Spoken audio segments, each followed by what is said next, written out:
सपना, मी परतवाड्याला राहते आणि स्वयंपाकाचे कामं करते। ठरवलं तर खूप काही होतं पण केलं काहीच नाही। या साडीचा कलर किती छान वाटतोय ना, तर उद्याला हीच साडी घालते म्हटलं मी। त्याच्यानंतर 4:30 वाजले, घरातले सगळे कामं आवरले आणि संध्याकाळच्या स्वयंपाकाला निघाली। आज पहिल्या घरी गेली, तिथे मला ताईंनी अमृत तुल्यचा हा चहा करून पाजला। त्या म्हणाल्या उद्यापासून माझी शाळा सुरू होणार आहे, चल मी माझ्या हातचा आज तुला चहा करून पाजते।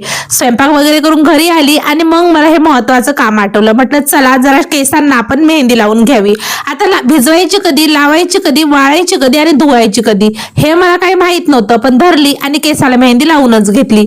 त्याच्यानंतर दीदी मला म्हणत होती चल आज आपण ब्रह्मांड नायकला जेवायला जाऊ, पण घरी ना सकाळची कणिक भिजवलेली होती आणि म्हटलं कशाला एवढा खर्च करते, थांब मी तुला घरी शेवभाजी करून देते आणि पोळ्या करून देते। मग तिला शेवभाजी आणि पोळ्या करून दिल्या। तिचा आवडीचा बेत म्हटल्यावर तिने संध्याकाळी मस्त जेवण करून घेतलं। कसा वाटला व्हिडिओ कमेंट बॉक्समध्ये नक्की सांगा आणि फॉलो करा।